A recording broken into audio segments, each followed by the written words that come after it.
Kemudian dalam sebuah yang singkatnya, sebagaimana biasa, tujuan ingin menyampaikan sepatah kata mudah-mudahan bermanfaat. Ini sunat, jadi yang pertama melakukan sembahyang, kemudian sunat baca 2 khutbah, kemudian sunat 2 khutbahnya miring dengan mat. Dia sembahyang langsung baca 2 khutbah. Lagi Pak Iman, dia 2 khutbah langsung sembahyang. Pak Oraya dia sembahyang langsung 2 khutbah. Yang dengan berdoa ini naik jangan keluar kajian. Anak dari kepoli dengan berapa. Hadirin jamaah yang dirahmati Allah Subhanahu wa taala. Barangkali ya Pak Tuan Pak Guru yang berbahagia, tidak berkaitan dengan Idul Adha, karena yang diperintahkan di dalam nasihat, di dalam khutbah Idul Adha, khatib membicarakan sesuatu yang berkenaan dengan kurban. Saya rasa masalah kurban kita sudah selesai. Artinya orang yang mampu kemudian dermawan pasti sudah disiapkan. Orang yang mampu tapi kikir sampai kapanpun tetap kikir. Walaupun di dalam ceramah kita hari ini kita berbicara tentang kurban. Kalau ada orang yang mampu, barangkali tidak sampai informasi tentang kelebihan-kelebihan kurban, mungkin dengan sebab mendengar ceramah, dia akan berusaha untuk mencari kurban dan insya Allah masih punya kesempatan sampai 3 hari ke depan. Yang ingin saya sampaikan bahwa kita mengingat kepada peristiwa di mana ayat yang paling terakhir itu turun, yaitu pada hari Arafah. Hari Arafahnya yaitu kemarin, kalau istilah kita orang Aceh, hari Mekah. Pada hari Arafah itu turunlah ayat yang paling terakhir, Al-yawma akmaltu lakum dinakum wa atmamtu alaikum ni'mati wa raditu lakumul Islam madina. Terjemahannya, Islam disempurnakan, nikmat disempurnakan, Islam diridai oleh Allah Subhanahu wa taala sebagai agama Muhammad dan agama umat Nabi Muhammad. Pada saat turunnya ayat tersebut, ayat yang paling terakhir, bervariasi keadaan para sahabat. Mayoritas sahabat sangat senang dan bergembira. Tetapi ada satu sahabat yang justru bersedih, yaitu Sayyidina Abu Bakar. Ringkasnya, Sayyidina Abu Bakar memperkirakan turunnya ayat yang paling terakhir itu bertanda kekurangan-kekurangan di dalam Islam akan terjadi dan terus terjadi. Maka Sayyidina Abu Bakar itu tidak bergembira, tetapi terus menerus dalam keadaan menangis, mulai dari masjid sampai ke rumahnya Abu Bakar. Salah satu kekurangan yang diprediksikan oleh Sayyidina Abu Bakar adalah wafatnya Rasulullah SAW. Sehingga para sahabat pergi kepada Rasulullah menceritakan apa yang terjadi di rumah Sayyidina Abu Bakar. Kata Abu Bakar, turunnya ayat yang terakhir itu bertanda perpisahan antara engkau ya Rasulullah dan kami para sahabat akan terjadi dalam waktu yang sangat dekat. Apa benar yang dikatakan Abu Bakar atau salah? Rasulullah menjawab, apa yang dikatakan Abu Bakar benar adanya. Alal khilaf, ada yang mengatakan 83 hari setelah turunnya ayat tersebut, ada yang mengatakan lebih, ada yang mengatakan kurang. Terjadi peristiwa yang sangat menyedihkan umat Islam, yaitu wafatnya Rasulullah SAW. Itu kekurangan yang pertama yang terjadi di dalam Islam yang diperkirakan oleh Sayyidina Abu Bakar. Kemudian dari hari ke hari, kekurangan-kekurangan itu bermunculan. Di saat Rasulullah berpulang kepada Allah Subhanahu wa taala, agama ditinggalkan kepada para sahabat, berpulang ke rahmatullah, agama ditinggalkan kepada para tabi'in berpulang ke rahmatullah, ditinggalkan kepada tabi'in berpulang ke rahmatullah, ditinggalkan kepada ulama salaf berpulang ke rahmatullah, ditinggalkan kepada ulama salaf, dari ulama salaf ke ulama mutaqaddimin, dari ulama mutaqaddimin ke ulama mutakhirin, dari ulama mutakhirin sampai ke kita hari ini. Itulah kekurangan yang terjadi di dalam Islam. Sampai-sampai kehidupan kita di hari ini adalah kehidupan di suatu masa yang pernah dibayangkan oleh Rasulullah SAW.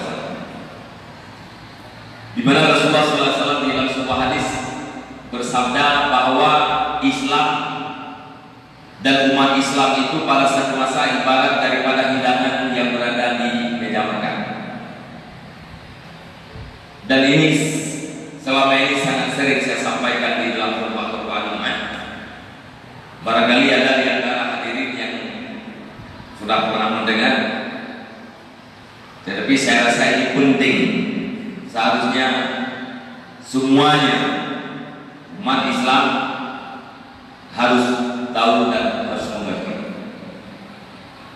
Rasulullah memperkirakan Islam dan umat Islam pada satu saat itu ibarat daripada hidangan di atas meja makan. Sebagian daripada makhluk yang namanya meja makan itu pasti dikelilingi oleh orang-orang manusia-manusia yang menjadi calon terhadap pemakan hidangan tersebut atau penghantam makanan tersebut menurut selera dan keinginannya masing-masing. Artinya Islam pada satu masa itu akan terkepung, akan diserang dari seluruh lini dan penjuru. Tidak ada sudut yang lepas daripada penyerangan terhadap Islam. Baik penyerangan itu datangnya dari luar maupun penyerangan itu datangnya dari dalam. Penyerangan yang datang dari luar itu dilakukan oleh orang-orang kafir. Mereka menyerang Islam, menyerang sesuatu yang berbau dengan Islam, dan menyerang umat Islam, menghancurkan sesuatu yang berbau Islam dan membunuh umat Islam. Itu sebagaimana yang sudah terjadi hari ini. Kita tahu lewat berita dan juga kita menonton lewat berita, mulai kali pertama sekali yaitu di Afghanistan, kemudian disusul oleh negara-negara yang mayoritasnya umat Islam sampai hari ini. Apa yang terjadi di Suriah itu adalah pembunuhan terhadap umat Islam. Penghancuran terhadap syariat-syariat Islam juga kita sering mendengar dan melihat, membaca berita-berita yang disampaikan oleh orang-orang kafir atau oleh umat Islam yang menjadikan mereka kafir. Penyerangan Islam dari luar kita anggap wajar-wajar saja. Kenapa? Karena Allah Subhanahu wa taala memang duluan memperingatkan dalam Al-Qur'an, "Walan tarda ankal yahudu walan nasara hatta tattabi'a millatahum." Ayat ini ditujukan kepada Nabi Muhammad. Walan tarda anka. Tidak dikatakan walan tarda ankum. Tidak rela terhadap engkau wahai Muhammad oleh Yahudi dan Nasrani hatta tattabi'a millatahum. Sehingga kamu Muhammad mengikuti agama mereka. Yahudi dan Nasrani tidak pernah rela terhadap Nabi Muhammad apabila Nabi Muhammad itu belum masuk agama Yahudi dan agama Nasrani. Padahal Yahudi dan Nasrani itu tahu bahwa Muhammad SAW itu adalah Nabi penutup, Rasul penutup yang membawa syariat Islam, penyempurnaan terhadap syariat nabi-nabi yang terdahulu. Itu mereka tahu.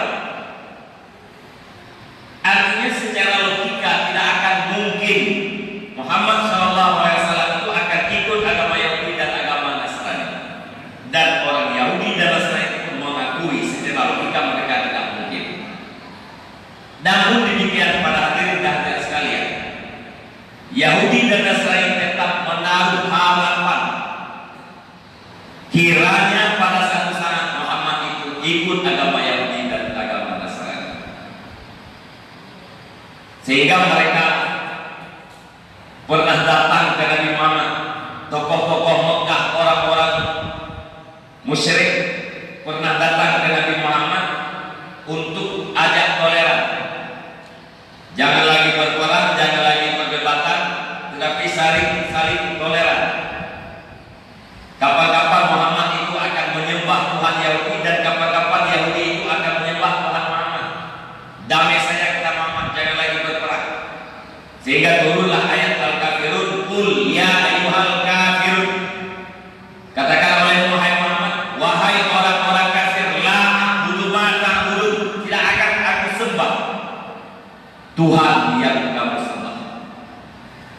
Itu perintah kepada Allah SWT untuk mengatakan kepada orang-orang kafir, Qul ya ayyuhal kafir, wahai orang-orang kafir. Para hadirin dan hadirat sekalian, perlu kita tahu bahwa kafir itu adalah bahasa Arab.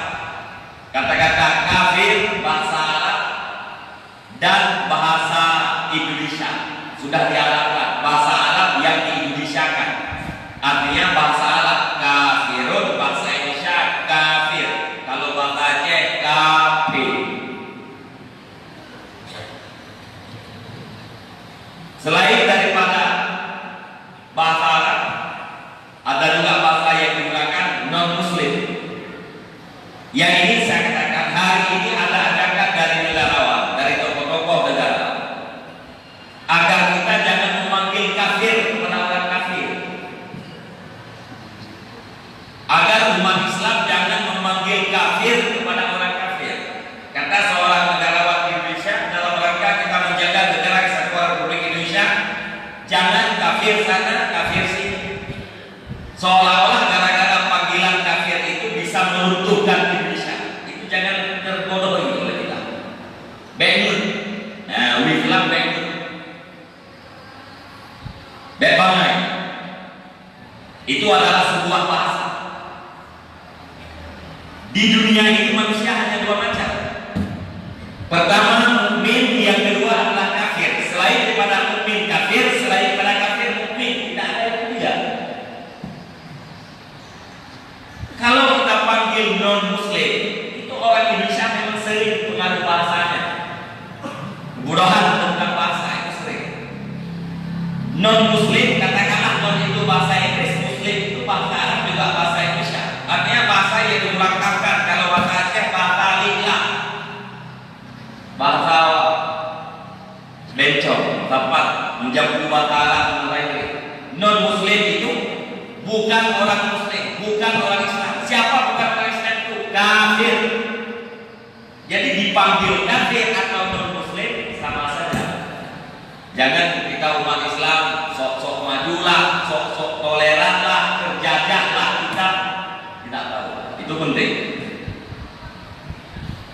Allah SWT memerintahkan kepada Muhammad, Qul ya ayyuhal kafir. Katakan oleh Muhammad, apa yang kamu katakan? Wahai orang-orang kafir. Sekali lagi, penyerangan Islam dari luar kita anggap wajar-wajar saja karena pelakunya adalah orang kafir. Yang sangat kurang ajar penyerangan Islam yang datangnya dari dalam, yaitu dari orang-orang yang mengaku dirinya Muslim.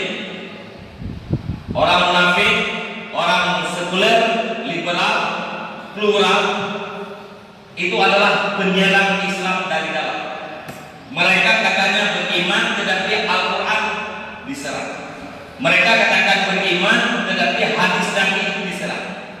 Contoh yang sangat viral hari ini, ada seorang doktor, dosen di UI Jakarta, yang mengatakan bahwa Al-Quran dan hadis Nabi itu biang kerok.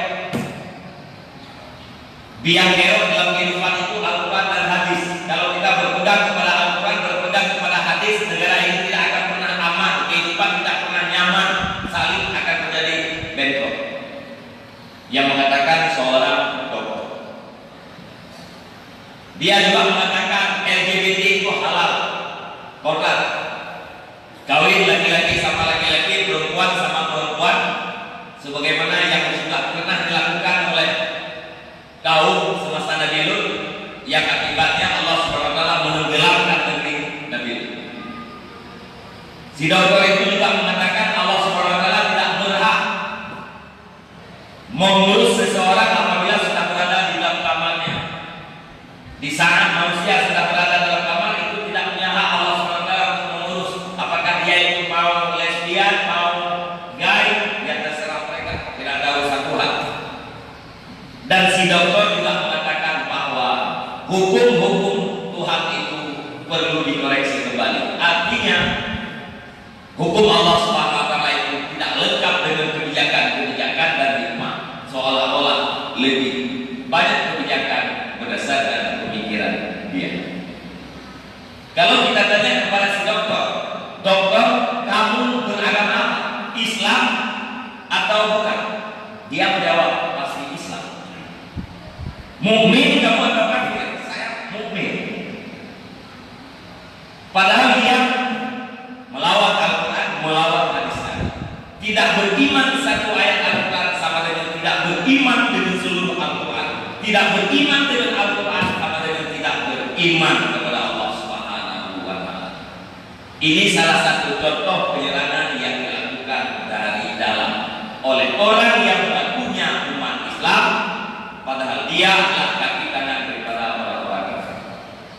Para sahabat bertanya kepada Rasulullah, ya Rasul, kok bisa kejadian ini? Rasulullah menjawab, tidak, kamu banyak, tetapi tidak buahnya seperti buih yang ada di lautan.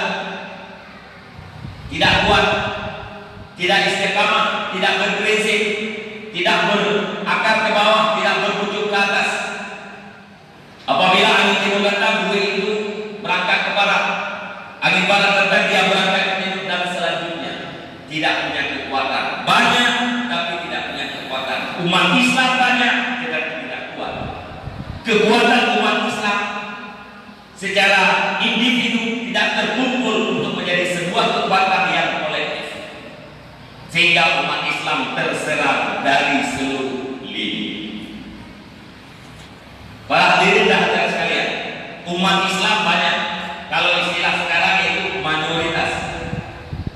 Kita bercermin ke diri kita, khususnya Aceh, umumnya Indonesia.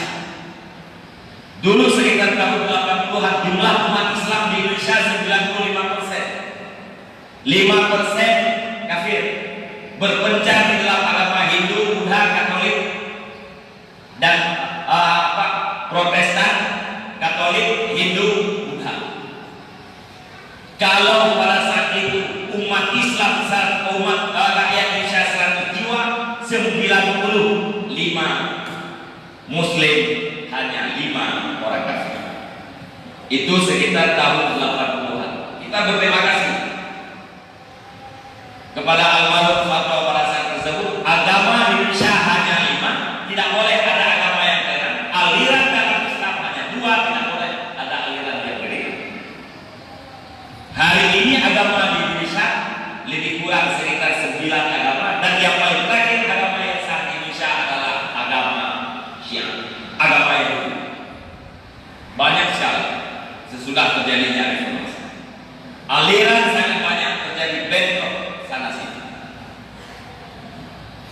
Sekarang ada tulisan yang mengatakan umat Islam Indonesia 87%. Artinya berkurang 95 dikurang 87. 8% umat Islam menyusul. Pertanyaannya, kemana yang 8%? Apakah umat Islam yang 8% itu berpindah agama? Jawabannya boleh jadi. Ada umat Islam karena faktor ekonomi murtad, masuk dalam agama kafir. Ada gara-gara faktor cinta, calon istrinya Kristen, yang lakinya Kristen, atau calon suaminya Kristen, yang perempuan jadi Kristen. Tapi saya rasa itu sangat sedikit. Yang paling banyak dan yang paling logis alasannya adalah gara-gara pertumbuhan orang-orang Kristen atau orang kafir sangat dahsyat, sementara pertumbuhan umat Islam sangat tersendat. Kalau ada teman-teman kita yang non-Muslim, yang orang kafir, tolong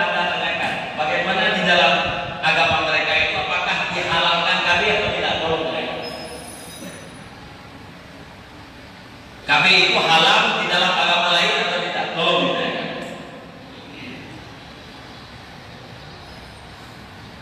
Kita umat Islam diperintahkan. Kalau menurut saya KB cukup anak dua saja itu salah. Yang satu jadi pencuri, yang satu jadi perampok, yang satu jadi preman, yang satu jadi anak KTL, yang satu mati di laut, yang satu mati berserakan otak di jalan. Selesai. Kalau mau KB ya KB lah seperti di dalam Al-Quran. Caranya menyusui genap 2 tahun. 2 tahun menyusui. Kemudian pasti ada masa resesnya sesudah itu. Kemudian ada pentakan baru pertamanya sampai 9 bulan, reses kadang-kadang sampai 1 tahun. Kemudian mengandung 9 bulan, lahir adiknya, abang sudah punya umur 3 tahun 9 bulan. Insya Allah kalau jatuh kepada lebur, insya Allah sudah bisa pakai sendiri. Itu KB di dalam Al-Quran. Kalau cukup anak 2 saja itu salah. Di dalam Kristen diharamkan. Sekali lagi, kalau Anda tidak percaya, tolong tanyakan kepada orang-orang Muslim. Coba lihat di sekeliling kita, apakah mereka kafir atau tidak. Pertumbuhan umat Islam tersendat, pertumbuhan orang kafir sangat dahsyat. Itu. Yang kedua, termasuk di dalam pertumbuhan. Ini sekedar contoh dan insya Allah jadi kenyataan. Jangan dianggap mustahil, jangan dianggap tidak mungkin, apalagi mustahil. Contoh, di kawasan kita ini atau di desa kita datang orang Kristen 5 kakak, beli lahan di tempat kita, bikin KTP kakak, jadilah penduduk kita 1 jiwa 1 kakak 25 jiwa. Besok datang orang Hindu 5 kakak 25 jiwa, jadi penduduk kita. Lusa datang orang Buddha 5 kakak 25 jiwa, jadi penduduk kita. Jumlah orang kafir non muslim di desa kita 75 jiwa. Pasti pada saat itu tidak bisa dikatakan lagi bahwa masyarakat kita 100% beragama Islam. Sekalipun penduduk yang asli tidak ada seorang pun yang murtad, semuanya muslim. Tapi gara-gara pertumbuhan tadi tidak bisa dikatakan lagi 100%. Ini harus diingat. Itulah di daerah kita di Biren dan di seluruh Aceh, di Sabang sudah banyak dimiliki oleh orang-orang, bahkan orang luar negeri. Mereka tidak punya KTP di Indonesia, apalagi Aceh, tetapi sudah memiliki lahan. Mayoritas, tapi tidak kuat. Yang ingin saya katakan, para hadirin dan hadirat sekalian, hari ini kita masih mayoritas Indonesia sekalipun 87%, akan tetapi kita sempit. Ini sekedar bahasa yang sudah saya sampaikan, ada orang yang tidak mau mendengar. Katanya radikal lah, ekstrim lah bahasa. Tidak mau mendengar, ekstrim, bahasa radikal. Apalagi kita terjemahkan ayat seperti apa adanya. Contoh, innal ladzina kafaru min ahlil kitabi wal musyrikina fi nar jahannam khalidina fiha ulaika hum syarrul bariyah. Ayat yang paling di ujungnya saja kita terjemah, hum syarrul bariyah. Kafir itu manusia terjahat di atas permukaan bumi. Itu tidak ada makna lain, syarrul. Mungkin kalau kita lihat dalam Al-Quran Nusantara ada makna lain. Hari ini sudah ada Islam Nusantara, bukan Islamnya Arab. Islam Arab itu Islam penakluk, Islam Arab itu Islam penjajah. Nabi itu penakluk, Nabi itu penjajah.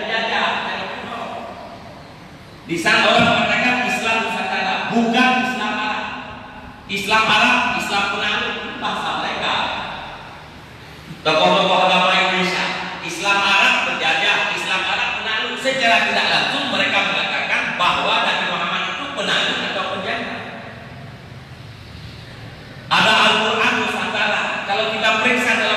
terjemahan Al-Quran Nusantara itu barangkali kata-kata jihad itu tidak ada sama sekali yang diartikan dengan perang. Pasti diartikan dengan bersungguh-sungguh atau rajin dan segala macam. Ada Islam Nusantara, ada ulama Nusantara, ada Quran Nusantara, ada selawat Nusantara, ada senam Islam Nusantara, ada santri Nusantara, segala macam akan Nusantara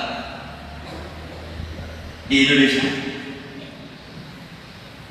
Kalau kita sempat terjemah, bisa kembali kafir itu manusia terjahat di atas kaum kafir ini, mungkin sebagian dari kita yang bisa mengadukan kita kepada polisi, aparat penegak hukum, dengan alasan ustaz itu sudah menebarkan kebencian di hadapan umum, ujaran kebencian.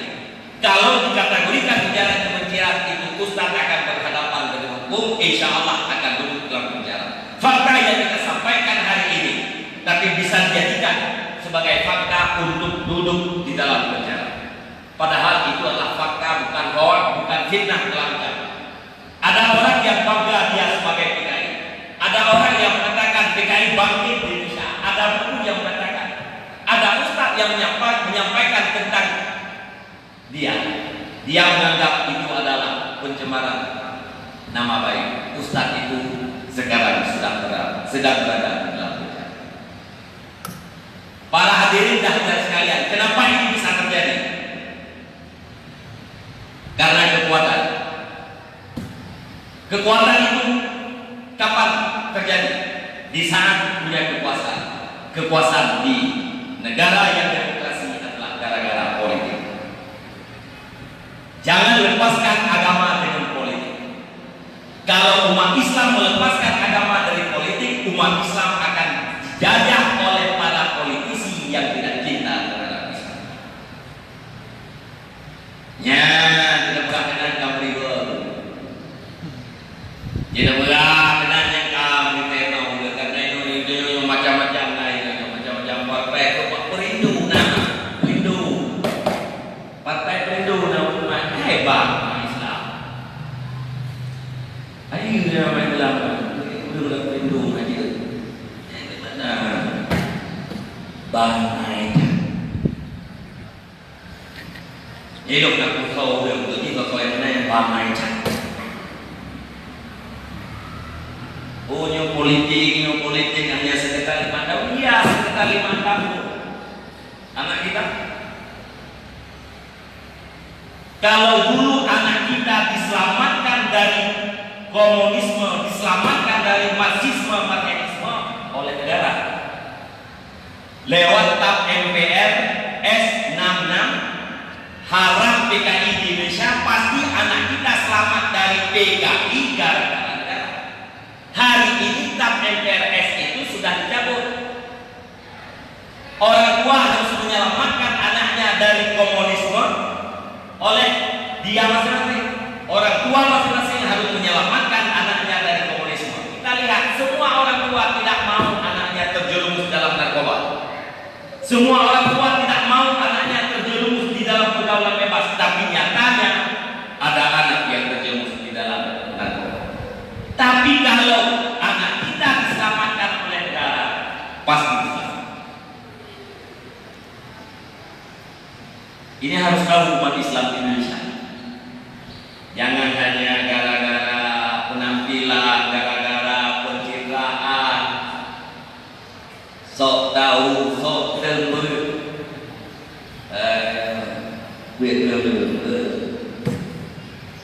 tapi mana masalah itu gara-gara politik. Maka umat Islam berpolitiklah yang bermanfaat terhadap Islam, ngomong yang bermanfaat terhadap Islam, tulisan yang bermanfaat terhadap Islam, harta kekayaan yang bermanfaat terhadap Islam. Kumpulkan kekuatan umat Islam, pribadi-pribadi menjadi kekuatan kolektif agar umat Islam bisa mengayomi. Umat Islam tidak akan menjaga, akan mengayomi. Orang-orang di luar Islam akan hidup damai di dalam negeri yang dipimpin oleh umat Islam. Di dalam penjara Amerika hari ini banyak orang-orang non-Muslim yang masuk di dalam agama Islam. Orang Eropa dulu tahu di saat Islam, di saat negerinya dipimpin oleh umat Islam, mereka merasakan kedamaian, kenyamanan,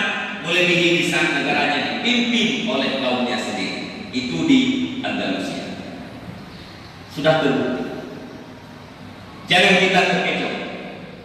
Maka salah satu daripada perjuangan kita hari ini untuk diri kita dan untuk generasi kita, berjuanglah. Berdoalah kepada Allah Subhanahu wa taala kiranya Allah di tahun 2019 memberikan seorang pemimpin yang mampu menyelamatkan generasi-generasi kita. Kalaupun tidak menjadi satu hal yang sangat baik, sekurang-kurangnya terselamatkan daripada penistaan. Hari ini di babi itu ditulis tulisan Allah. Anjing dililit dengan kain putih, dibilang itu Nabi Muhammad. Al-Quran itu diinjak. Penodaan terhadap Islam di mana-mana. Jangankan Nabi Muhammad, Allah Subhanahu wa taala berjanji. Jangankan Nabi Muhammad, jangankan ulama, Nabi Muhammad berjanji. Pertanyaan saya, pernahkah terjadi ini di periode-periode sebelumnya? Itu dijawab oleh apakah itu tidak bertentangan dengan undang-undang IT? Kenapa di sana ada orang yang mengkritik lewat medsos bertentangan dengan IT? Kenapa di sana ada orang yang mencaci Islam, mencaci Allah SWT lewat media? Umat Islam lapor, tetapi dia tetap berdayangan sebagaimana biasa. Apakah itu tidak bertentangan dengan IT? Ada orang yang menghinakan syariat Islam, bangkit umat Islam lapor. Ada tokoh yang mengatakan akhirat itu ramalan dari golongan tertutup. Golongan tertutup itu adalah para ulama Indonesia. Kehidupan sesudah kematian adalah ramalan. Kata umat Islam itu penodaan terhadap agama, penistaan terhadap agama. Bangkit umat Islam lapor. Tapi biasa saja. Pernahkah kita merasakan itu? 6.000 nyeh nanti dengar kata lagi ada yang kuat lagi moya bengeng yang tanda normal. Moya 6.000 bengeng tanda normal. Moya 6.000 bengeng yang abnormal. Oh, ada yang haji yang toleran umum. Kita terjadi. Kali yang kedua para sahabat bertanya. Ini sebagai kesimpulan. Ngaji duluan yang adalah berbicara bahwa saya membuat tidak ada apa-apanya mendalil kok. Ada yang ada apa-apanya untuk maksud. Situ yang belum beli dan ada orang kepingan. Ada. Para sahabat bertanya kali yang kedua. Kenapa itu bisa terjadi Rasulullah? Jawab Rasulullah karena wahai hubur dunia wa kiraatul maut, cinta terhadap kehidupan dunia, benci terhadap kematian. Itu wahai. Karena di kalangan umat Islam terkena penyakit wahai, maka terjadilah seperti yang diceritakan oleh Rasulullah. Terlalu cinta terhadap kehidupan dan benci terhadap kematian, cinta kepada fasilitas dunia, maka dia akan mengiyakan apa saja yang menghasilkan uang. Hari ini banyak generasi muda yang mengupload berita-berita fitnah, berita-berita hoax, dia terima honor bulanan. Banyak hari ini yang mendapatkan honor. Saya heran, tidak pernah saya lihat mahasiswa-mahasiswi itu adem air di saat BBM naik. Apalagi ada saudaranya yang mati, itu HMI atau HMI di Medan, meninggal karena kekerasan. Tapi tidak pernah saya lihat, saya dengar ada mahasiswa yang kunjung ke sana. Kenapa ya? Dulunya 200 rupiah BBM naik, kadang-kadang ada bangunan yang hancur. Kita terkuasai. Kita tidak pernah melihat berita yang benar di media elektronik. TV itu sudah tidak menjadi referensi kita dan segala macam. Kenapa itu terjadi? Orang ingin mendapatkan fasilitas dunia dan sangat benci terhadap kematian. Apa saja dia lakukan asalkan uang dapat. Oleh karena itu para hadirin dan hadirat sekalian, sekalipun ini tidak berkaitan dengan Idul Adha, menurut saya ini adalah hal yang sangat penting, harus disampaikan di mana saja, di khutbah Jumat di mana saja. Kalau ada yang tidak setuju, boleh kita duduk dan dialog kembali. Ada yang tidak setuju, ayo kita duduk. Ada yang mengatakan tidak boleh disampaikan itu dalam khutbah Jumat, ayo kita duduk, kita bahas agama ini atau tidak. Sekali lagi para hadirin dan hadirat sekalian, mari berusaha, berdoa, tawakal kepada Allah SWT, memohon kepada Allah kiranya di tahun 2019 Allah SWT mengirimkan pemimpin yang membuat Indonesia ini akan kuat kembali dan mampu menyelamatkan rakyat daripada komunisme, marxisme, leninisme. Sementara ini semua hari ini adalah halal, dan kalaupun tidak berbuat terhadap Islam akan tetapi tidak menjajah Islam. Kata Frank Magnus, kita bukan memilih yang ideal, tetapi kita memilih untuk mengantisipasi si penjahat jadi pemimpin.